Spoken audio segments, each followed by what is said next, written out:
an impudent, younger female boss. That was all she was to me. Caught in a sudden downpour, I got a glimpse of her true face. "Do you want to see more?" She provocatively whispers this, looking up at me, and I find myself holding my breath. "Do you want to come to my place?" Upon blurting out these words, her reaction was, "My name is Michael Collins, and I turned 28 this year. Bear with me as I share a little about my background and the path I've walked. I was born as a winner. If I name the company I've worked, everyone would exclaim, 'Oh, that one,' in admiration. I was born as the son of the president of the company. Even though I was the second son, my parents loved me without any favoritism. It was already decided by the time I graduated from elementary school that my older brother would take over my father's business. So, I had to find my own path. Both my parents were passionate about education. I didn't hate studying, and fortunately, I was better than most of my classmates. I realized I was naturally smart, perhaps like my father, around the time I was in high school. A gift I was born with. I never took it for granted. I didn't slack off in my efforts to meet my parents' expectations. There was a part of me that felt that I was slightly better. My brother was a kind person, but I considered him an ordinary man. His only exceptional quality was his kindness. My mother said, "That's an important thing," but I was dissatisfied with my brother. My brother, who had all the expectations of our parents and grandparents on his shoulders and was destined to take over the company, even though he was less capable than me. Back then, I must have been an insufferable, arrogant man. Looking back now, it was embarrassing. I reflect on it as the folly of youth. I earnestly wished that someday my parents would recognize my excellence and change their successor. But such a moment never came, and I graduated from university. Because I had such evil intentions, I wasn't very enthusiastic about job hunting. Still, I received job offers from more than 10 companies, including my first choice. While harboring dissatisfaction with the unresolved issue of inheritance, I was about to take my first step as a working adult. And then, I experienced my first setback in life. The company I joined as my first choice was a famous advertising firm. Once I joined, there were plenty of rich kids like me. The existence of me, who had always been in the spotlight, was quickly buried. I was disconcerted by the unfamiliar situation of not being the center of attention. I became increasingly anxious about not being able to control the situation as I had imagined. My inherently arrogant nature got in the way, and I didn't listen to my colleagues' advice, resulting in a disastrous mistake. It took less than 6 months for me to commit a terrible mistake. I can do everything on my own. It was a mistake caused by my arrogant belief. I stared blankly at my colleagues running around to cover for me and my boss apologizing to clients. I was broken from that point. The next day, I submitted my resignation. I never went to work again. I didn't want to interact with people anymore, nor did I want to meet anyone who knew about me. My worried parents arranged for a separate apartment for me, away from our family home. In a way, I was ousted and left my house, taking refuge in a provided apartment. Half a year passed, and I finally started going outside, but I wasn't in the mood for job hunting. I was unemployed. Every day, I focused on living lazily. I decided to live in a way that completely denied my former self. I continued such a lifestyle for a few years. I think I was able to return to society because of a series of small lucky events. The only entertainment for me during an Emilite period was movies. There was an art house cinema near my apartment. They showed slightly obscure films and old foreign movies in this small movie theater. At the end of the year, they also had all-night screenings, and it was a good art house cinema deeply rooted in the local community. One day, as I was buying a ticket as usual, there was a recruitment poster for staff at the reception. "Are you hiring staff?" As I received my ticket and asked, I was told they were urgently recruiting due to a sudden vacancy. At that time, I had no idea what kind of work an art house cinema does. They said it's a fun job if you like movies, and my interest was immediately piqued. I decided to apply for this job. The next day, I brought my resume. Immediately, I had an interview with the cinema manager, and I was hired on the spot. Everything went so smoothly, I remember feeling a bit scared. I was worried about what to do if it turned out to be an incredibly harsh company when I returned to my apartment. I was to start work from the day after the interview. I was quite anxious about what kind of job it would be on the first day. It seems that my work was publicity and sales. Publicity work included creating posters and flyers, creating displays within the theater, and exhibits. Outside sales involved purchasing and advertising the films to be screened. The staff was small and everyone was handling multiple tasks. "Hi, I'm Michael Collins. Nice to meet you." The person I bowed my head and greeted, my boss, was a girl who looked like a doll. I suppose I should call her a woman. But she really looked like a little girl. I was surprised again when I heard her age. She is 5 years younger than me. The cinema manager secretly told me that she dropped out of high school and was a part-timer. She seemed to have started working here after working multiple part-time jobs and being asked if she would like to work here. Her efforts after that were said to be tremendous. They also said she originally had good taste, and all the movies she purchased were hits. Now she's a famous super buyer in the industry. She and the cinema manager were in charge of my training. This is how I got a younger boss. A week passed in no time, with a younger girl as my boss. I was made aware of her abilities in this week. The skills I had developed during my student days were of no use. I was racking my brain every day over my incompetence. The cinema manager said, "Take your time to learn," but I had my pride as a man and as someone older. My enthusiasm ended up spinning its wheels and inviting failure. Every time that happened, she called me this. Junker. Junker became my nickname in no time. It wasn't sarcasm. I knew she was calling me that with affection. But for me, who had been going straight on the path to success, being called a Junker was also a humiliation. I'll take a revenge someday. This feeling would invite my next mistake. My boss, Claire, is as beautiful as a doll. She's short with a white complexion, giving her an overall delicate impression. But her inner character is robust. I've understood that painfully well over this past week. Generally, the people in this workplace are all quite quirky. The conversations here are often teetering on the edge of sarcasm. At first, I genuinely thought I had picked the wrong job. But after observing everyone for a while, I realized how naive my thoughts had been. What sounds like insulting banter isn't actually meant as such. And everyone is sincerely committed to their work. As a result, there might be arguments, but they're just temporary. Nobody engages in discussions that outright deny the other's opinions. Even as a newbie, they listen to my opinions and, although with a tinge of sarcasm, give me advice.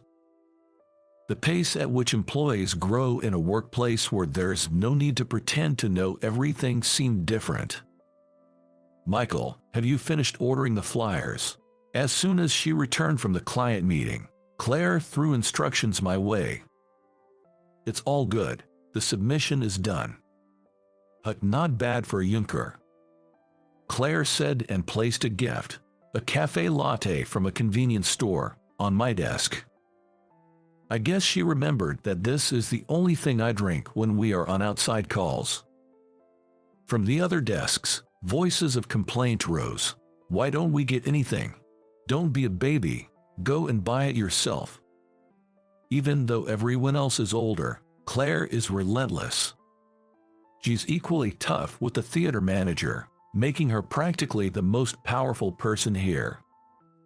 I somehow feel a bit spoiled, but the theater manager laughs it off, saying that's just how it is with newbies.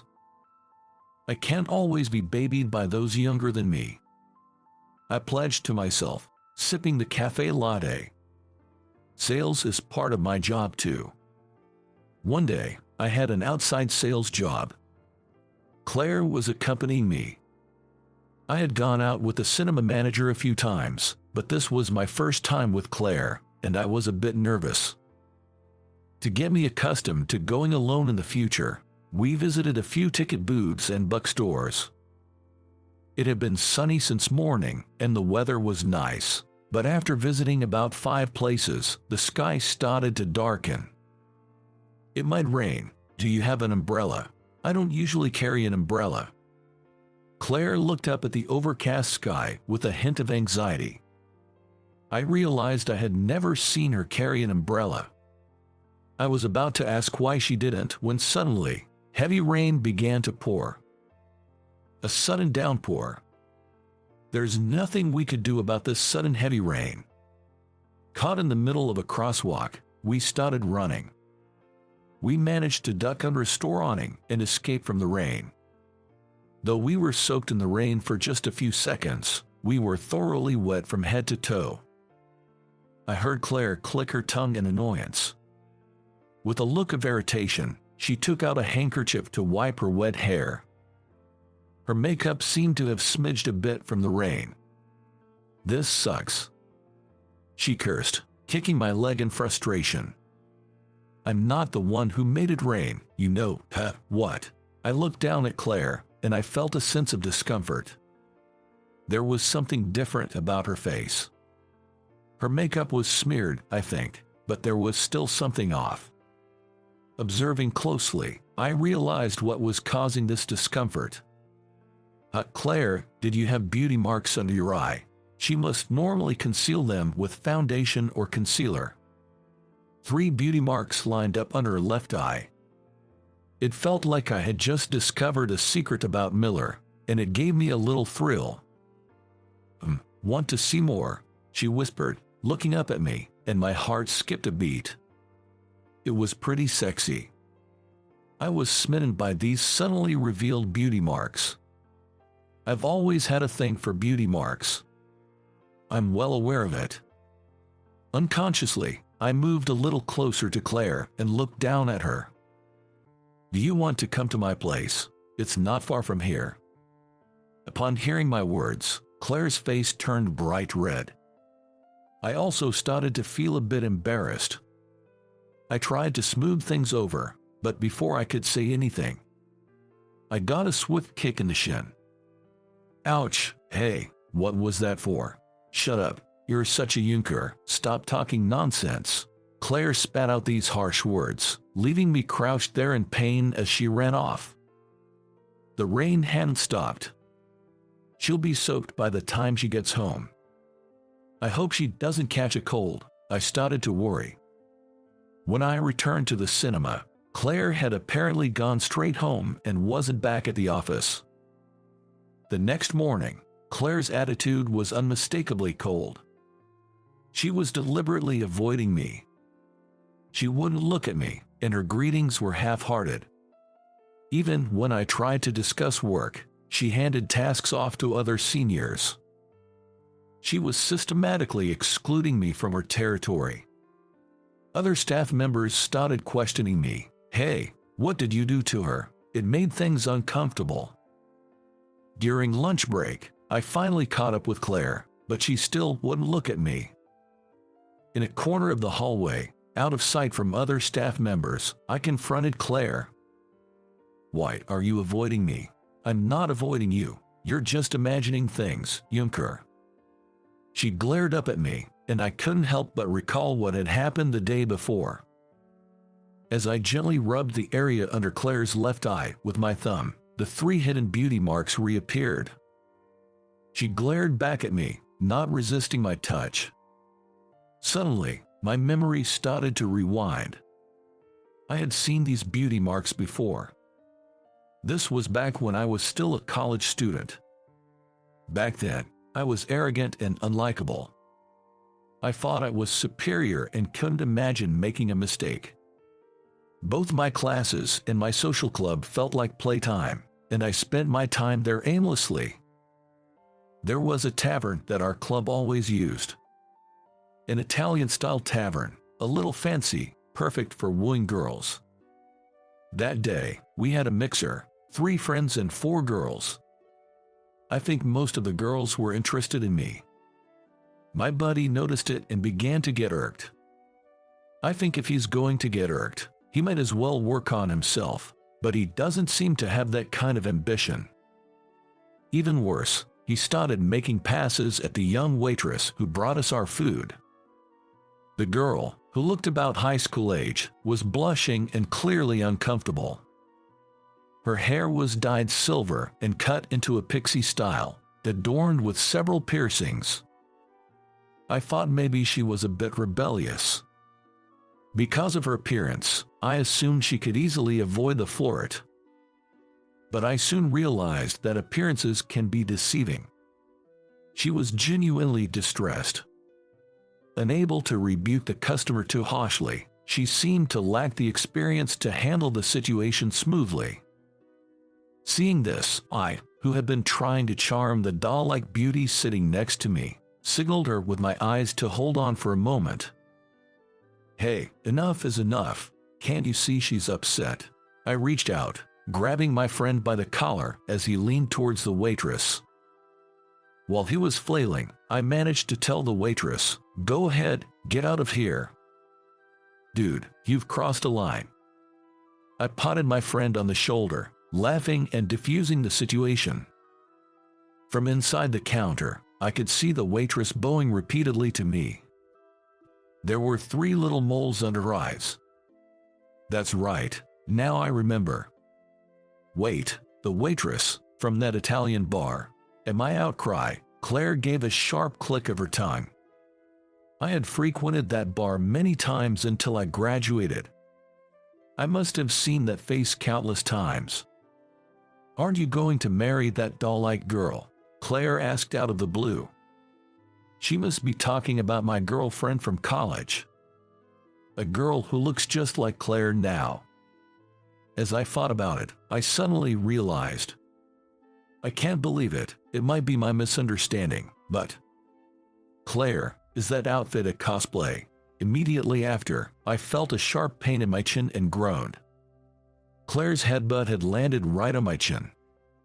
I crouched on the spot due to the pain, and Claire stood over me, looking triumphant. "Choose your words carefully, Junker," she declared arrogantly, looking down at me and clicking her tongue.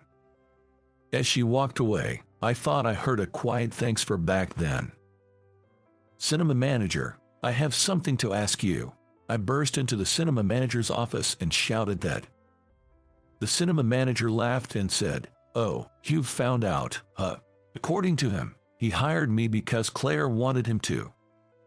Apparently, she asked him to hire me because I was her first love who helped her out, and now I was unemployed and struggling. Apparently, they even timed the job postings for when I was buying a ticket. I have been played by all the staff of this art house cinema. Claire had remembered the girl I was with at the time and tried to dress like her, she explained. It wasn't exactly cosplay, but it wasn't far off. The cinema manager laughed as he told me that Claire had sworn them all to secrecy about her change of appearance and everything else.